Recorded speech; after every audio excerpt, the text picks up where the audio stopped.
self-published my very first book in 2022, and I'm going to tell you the exact amount I spent on it.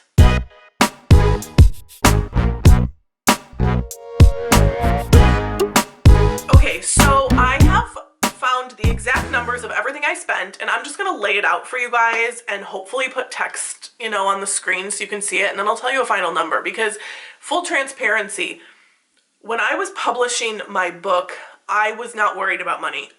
That's not to say I have tons of money to use on self-publishing.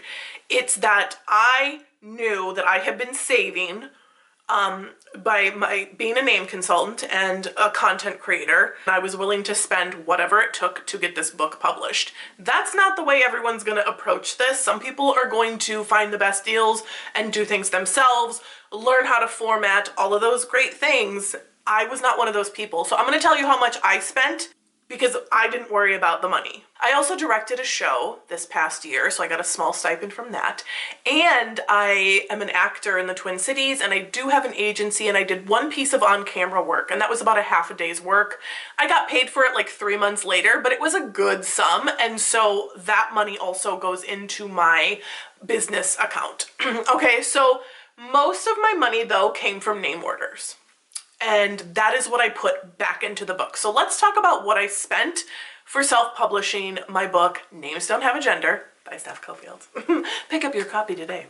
Okay, I want it noted that these numbers include Fiverr's fee. When you pay for a service on Fiverr, they charge you a small fee, right? And as a seller on Fiverr as well, I get charged 20% to Fiverr. So anyway, these numbers are going to include, if I gave them a tip, they're going to include my Fiverr fee on top of that. I'm going to do it in a lump sum like that because they all went towards the book. First thing was the book cover design. I paid $754.22 for that. That included my ebook cover and my paperback. And if you want to know, this was one of my more stressful Fiverr interactions or contractors. Like, this was stressful at the end because the cover design for KDP on Amazon did not go well. So go watch my other video on my self-publishing journey if you want more details. But I ended up having to pay for an additional edit which was $33.65. So that's for the book cover. Then let's do book editing. I had budgeted a lot higher amount, but because, I don't know, the nature of my book being mostly names, there was some text part, and just the prices of editors on Fiverr were actually really reasonable. I know some people have like editing friends and buddies, and again, I just wanted the quick and easy way to pay for it. Because I think when you go to a friend or a fellow author and you say, hey, can you edit my book and I'll edit yours? I don't feel like you can say, I need it done by this date. Like, it's harder to be pushy. It's harder to say, I need this now when it's someone you know and someone you like and you care about and you know they have a life and you know their personal life and you're like, they have a kid or they don't, So I wanted to pay for that because at Fiverr you have to have it delivered by a certain date, and I wanted to know those dates. So to me, this was totally worth it. My book editor was $263.75, and then this was the same person that also made my index of names. So I needed the phonetic spelling in the index, and this person went through all 1,200 or whatever names and made those, and so I paid $234.10 for that. Then I had a beta reader, which I should have probably done before the editor. I don't know what I was thinking. The beta reader was very cost effective. That was only $35.66. And I think that's really important to get an objective person's opinion. I also had to pay $49 just to upload my paperback to Ingram Spark, which is like a flat fee. Then I bought Publisher Rocket, which is a software that helps you find out what keywords people are using to get to your books. Publisher Rocket is a one-time fee of $97, and now I have that for all the books I ever will write, and I think it was totally worth the money. But some of these things like that's a one-time only fee. That's something that I'm going to use repeatedly, but I don't have to pay for it the next time I write a book. Next part was the most, like, to me, kind of shocking numbers. This was the shocking part, and these numbers aren't that shocking. I think probably most people are gonna be like, you paid what for your cover design?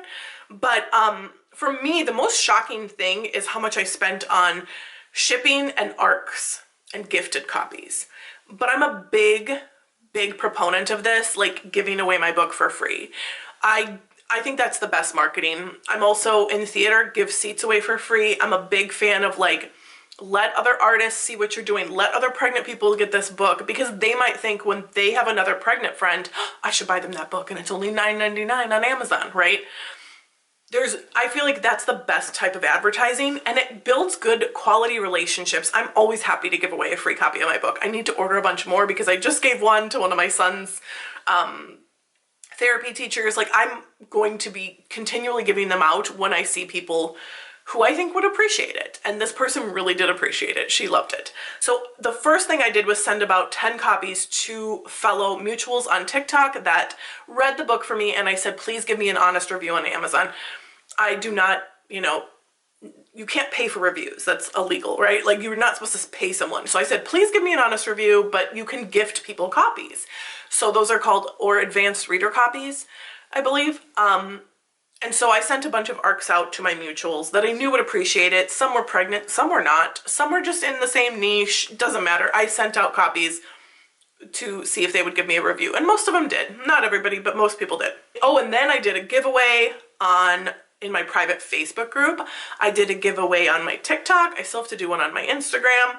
But I was just, again, getting it out in the hands of people. Like the one on TikTok, I had a really fun idea where I was like, I want to pick 3 names that I really love. Instead of doing a random one, tell me your best, gender neutral sibling name for this person or whatever. And it was really fun because then people got to participate, come up with a fun name, and then I picked my 3 favorites and sent them books.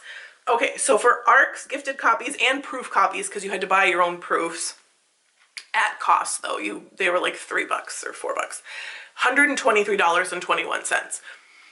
So I look at that more as advertising or marketing expense. And then the shipping was $150.29.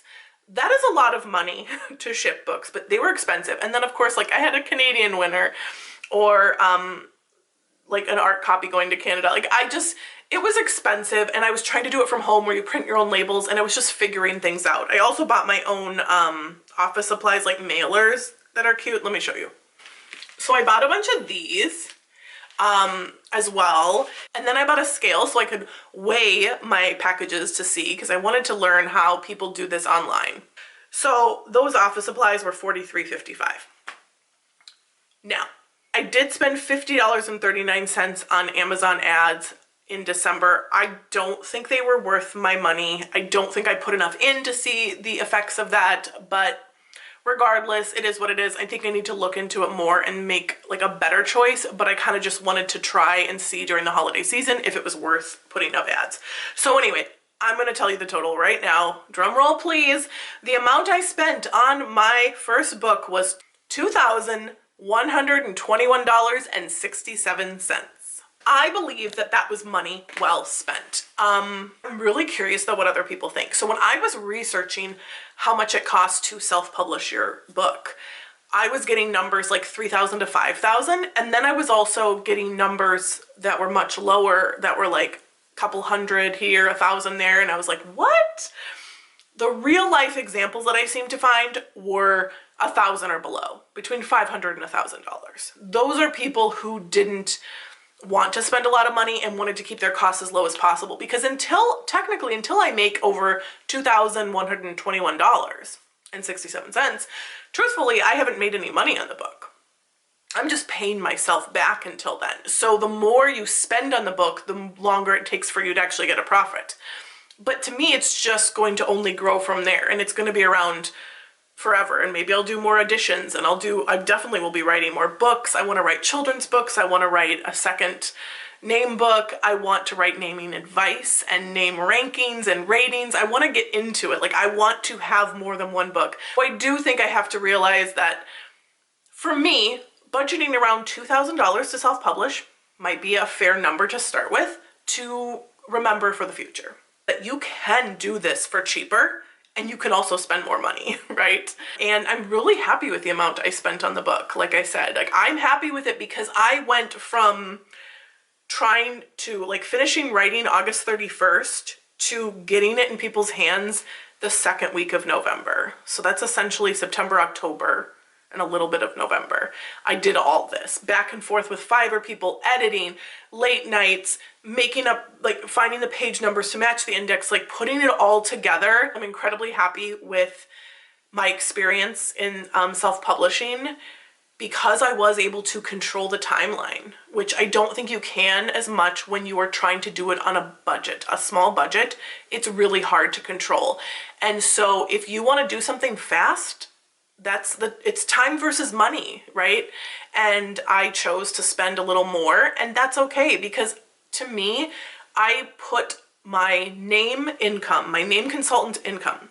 To me, it's like I put my name consultant income back into my business to make it grow and to write this book, which hopefully will reach more people and get me more exposure and be a bigger thing. One final note that I don't think I talked about in my original like self-publishing journey video is that I only hired women consultants. It was really important to me, and I'm really happy about that. I wanted to be highlighting these women in these careers and putting my money towards equality. That's it for my budget video, guys. Thank you for watching. I really love transparency around money, and especially with women entrepreneurs and business owners, and I'm definitely gonna do more videos like this in the future. So I hope you enjoyed it. Click the thumbs up if you did. Like, help a girl out. I am new to this YouTube world, and I would love to hear from you in the comments or have you as a subscriber. So thanks, bye.